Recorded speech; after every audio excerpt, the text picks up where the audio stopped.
Hey there. Great performance against Villa.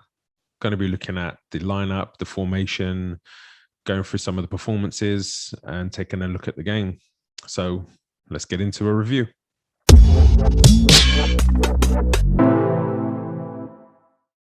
So looking at the lineup, a lot's being made about the formation. Was it, people are calling it a 4-4-2. Personally, I don't think it's a 4-4-2. The lineup, I think, is only used as an indication as to how many kind of attacking players you're going to have. So, for example, because we used two strikers, it's been looked at as a 4-4-2, but the playing system doesn't change regardless of formation.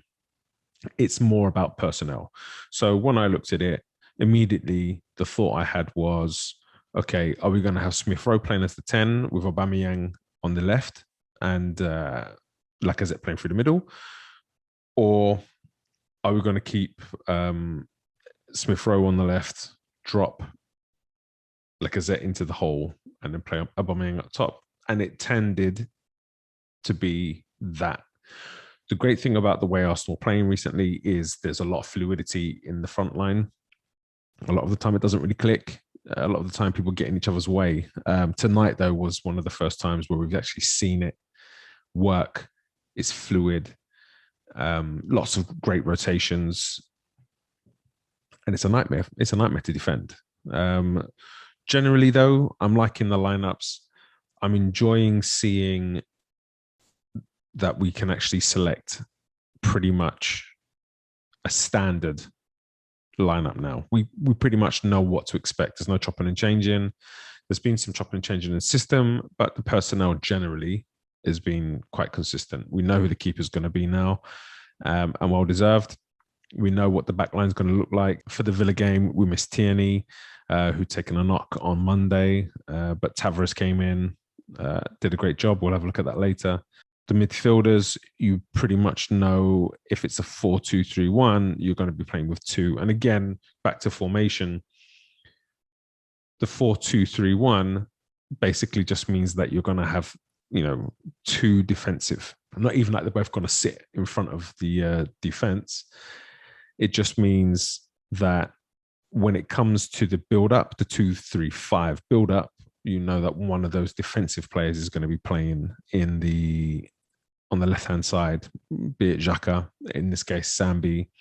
In the game on Monday, it was Odegaard, and we just don't want Odegaard there. So having the two defensive definitely makes sense, especially as Tomiyasu joins them to make that three in that 2-3-5. But we kind of get a good sense as to what the lineup's going to be, and that's definitely a positive moving forward. So just looking at the game statistics, I think the first half we were all over them. I don't think they had a shot on goal in the first half.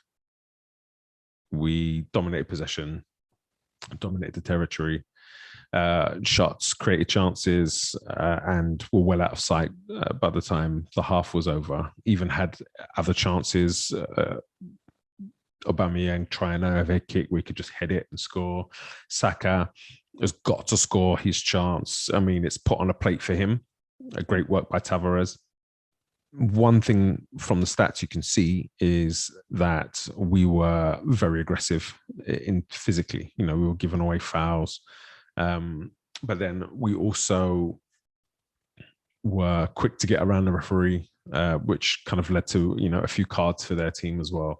And so it seems like there seems to be this kind of camaraderie within the group where they are fighting for each other, but then they're also protecting each other.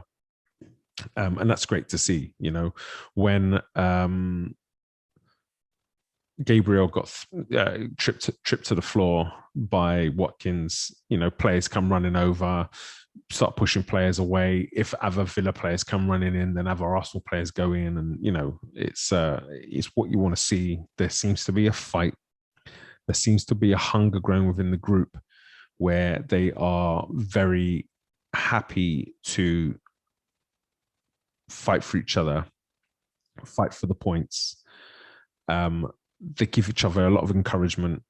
and it really is great to see. It's something we've missed for a long time. So I'm happy to keep that going. You can see from the XG pretty much where we should have been.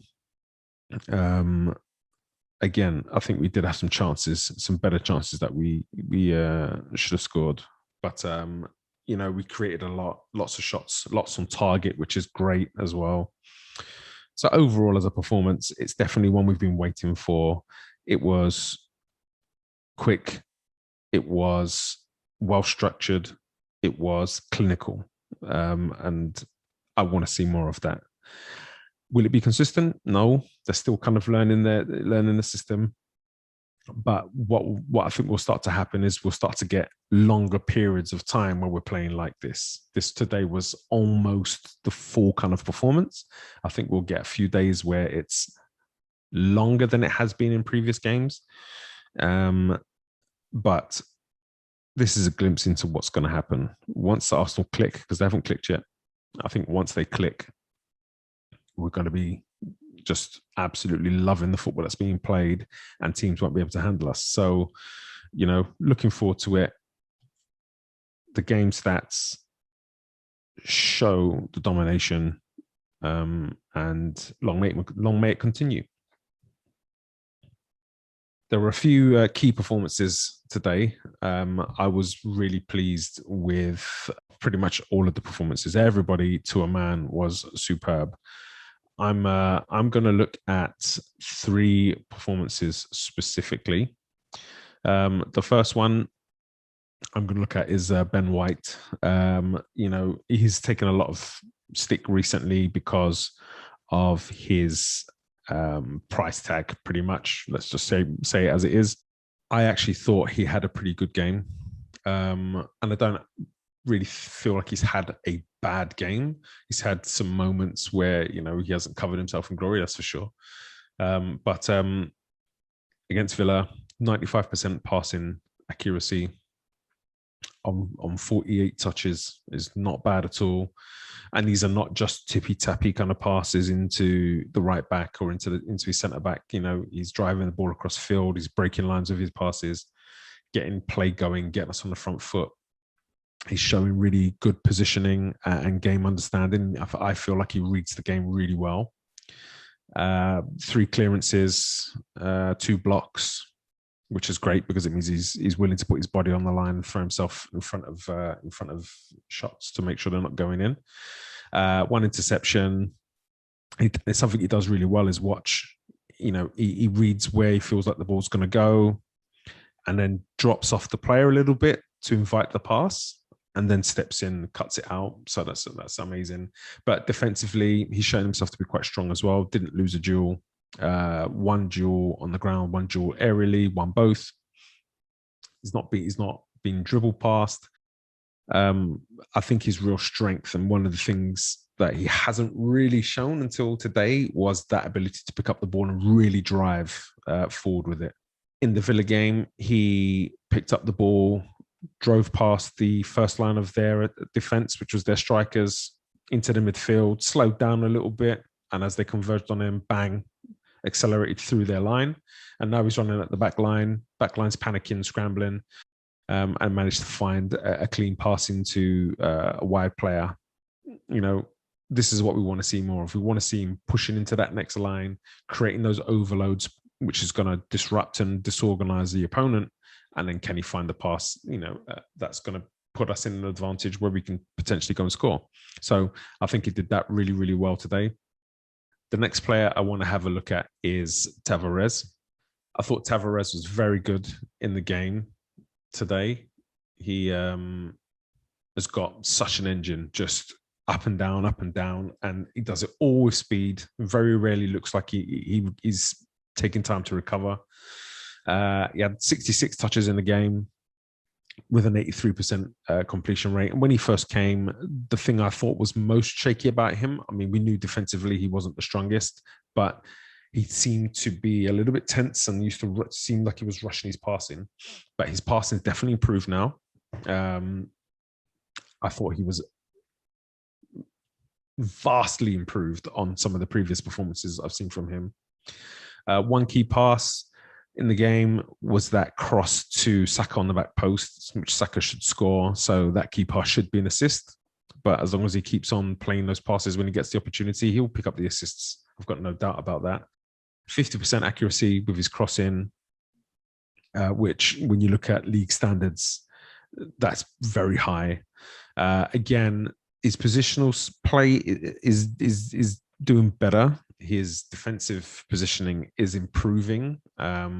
His 1v1 defending is a problem at the moment. 8 duels, 1-2. And that's ground duels. That, to me, tells me that he's defending, that 1v1 defending is a little bit off, needs improving. It also tells me that maybe he's kind of holding off a little bit, not diving in, which is something that I saw him do in a few of the earlier games, which led to him being beaten and the team being put under pressure.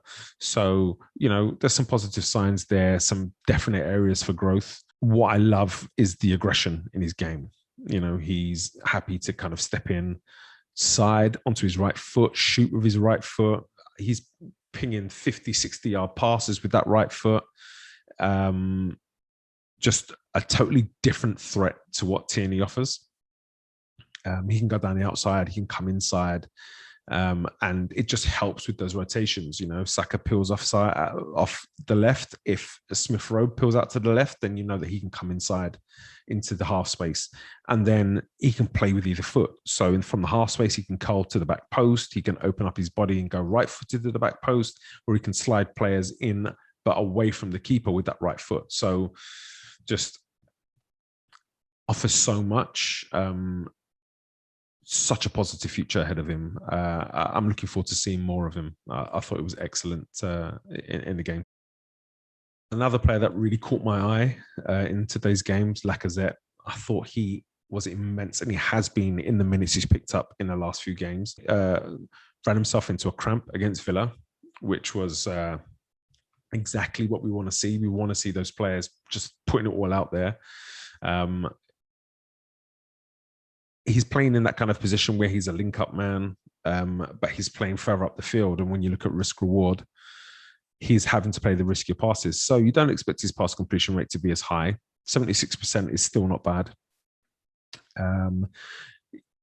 I'd like to see him improve that and kind of pick up a little bit more on his key passes. He had 2 key passes in the game. One, the penalty, of course. And this is one thing that Lacazette does really well. He reads when somebody's going to go kicking for it. And if he can get it first, he's going to put his body on the line. He's going to get the touch. He's going to shield the ball. You can kick through the back of him. He'll take the foul or take the penalty. I think it's a huge part of his game. And I think it's something that we needed. I feel like in previous games, when we haven't had that ability to hold the ball up in that 10 position, we've got the ball into Aubameyang, but there hasn't been anybody now to stretch the game going towards goal. But then there isn't also somebody underneath to play. Having a player like Lacazette in there works perfectly for our style of football at the moment, because he can come in there, he can hold the ball up to bring midfielders into the game, but then also he can hold the ball up with Aubameyang going past him and then look for those key passes to thread them in. So I thought playing him in that 10 spot was great. I remember last season in one of the European games, he had a phenomenal game there. So it's something he's got an ability to do. I don't think he should play there all the time, but he earned his minutes, and I think he did very, very well with them. The problem with him playing as in that 10 spot, though, is the follow up into the box. He's not getting into the box as much, which means he's not going to get the opportunities on goal. I don't think he had a shot on goal in the game against Villa. 4 crosses, 50% cross rate, which is pretty decent. And then, ground duels again, 8, only won 2 of those, but he won a penalty. And he made his contribution for sure. He also is a bit of a live wire. So for the first goal, which we'll talk about in a second, he played a pivotal role in the first goal for Partey.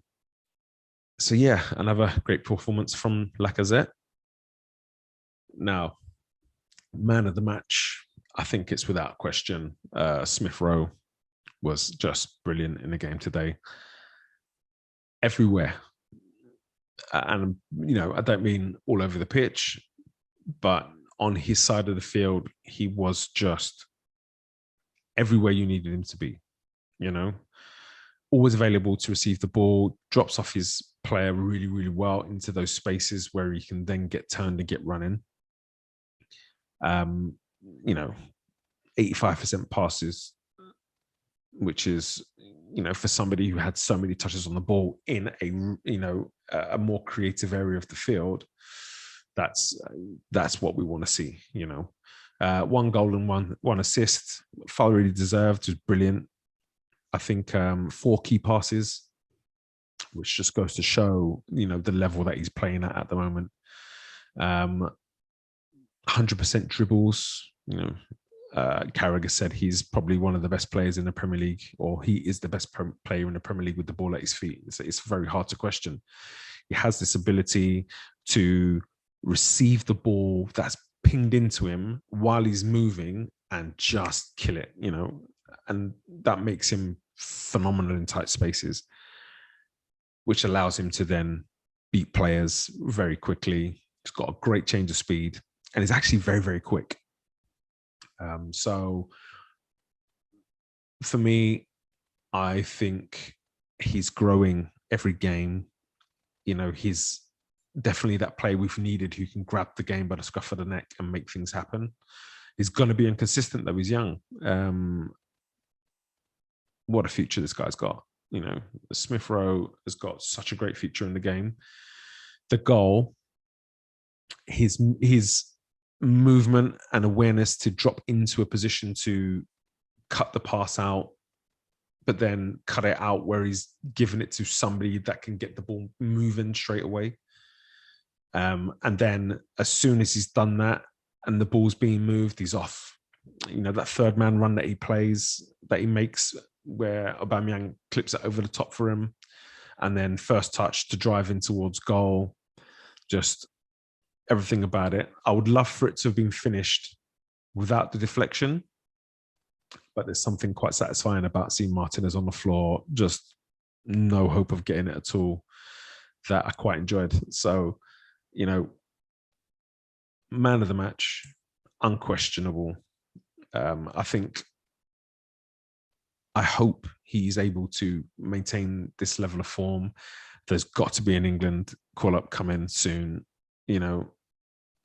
We've got a lot of creative players in the team, but we don't have anybody like him who can pick the ball up and who is as effective with the ball. There's Grealish, and I guess from that sense, they're very similar players. I do feel like Smith Rowe is probably better in the tighter spaces.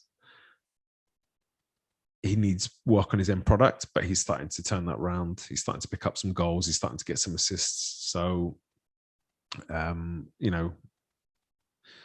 get him in that England shirt.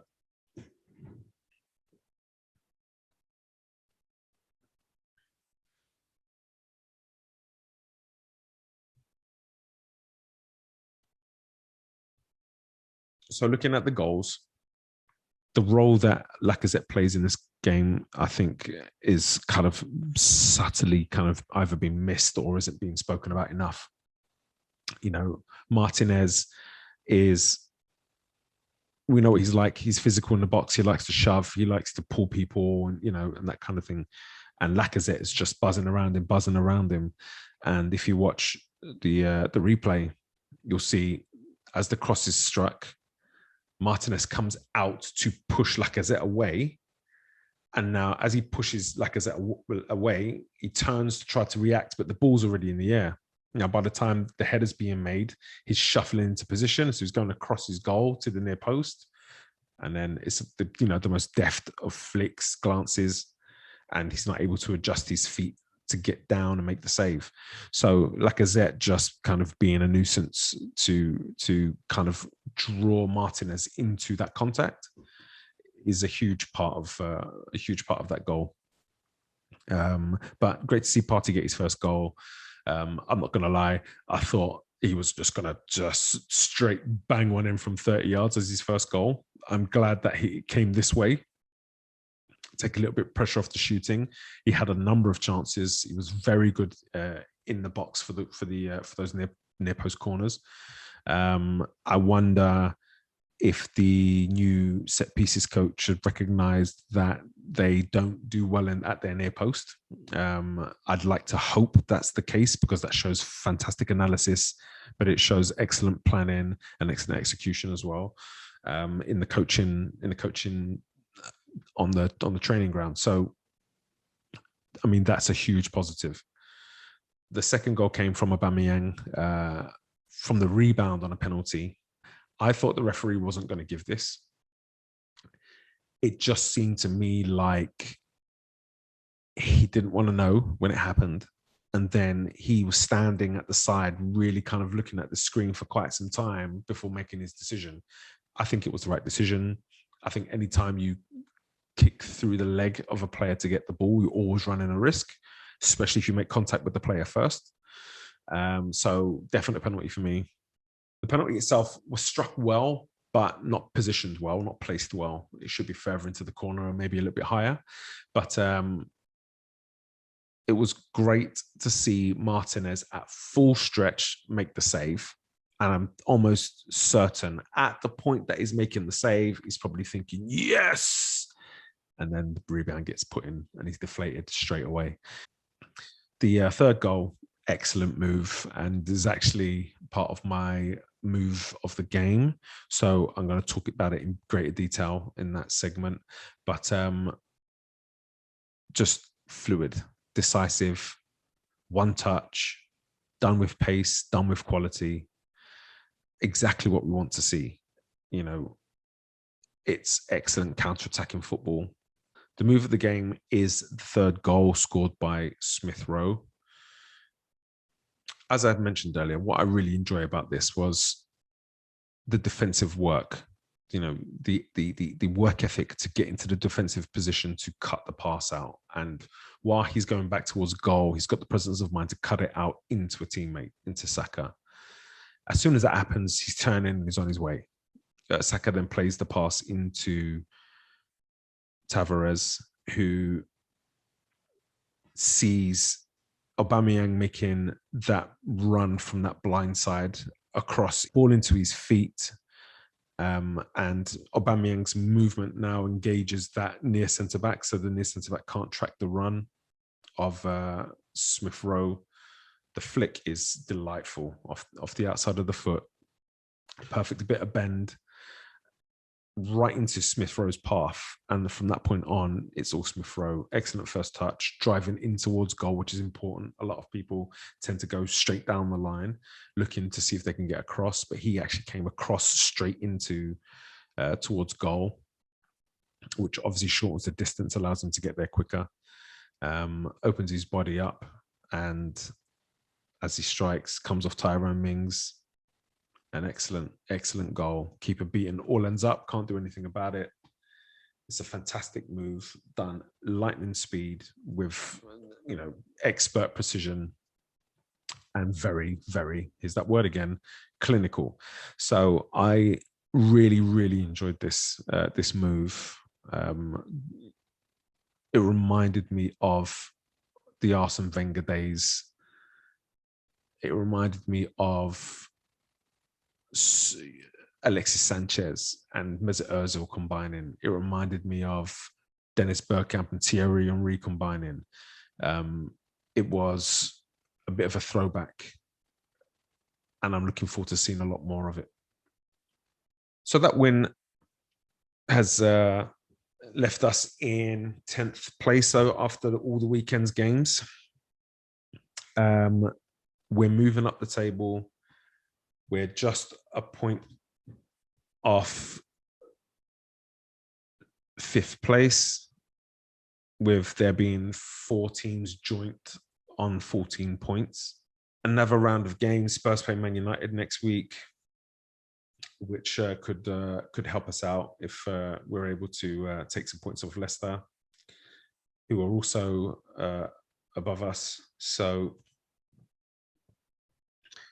You know, some of those teams above us are starting to kind of slip a little bit.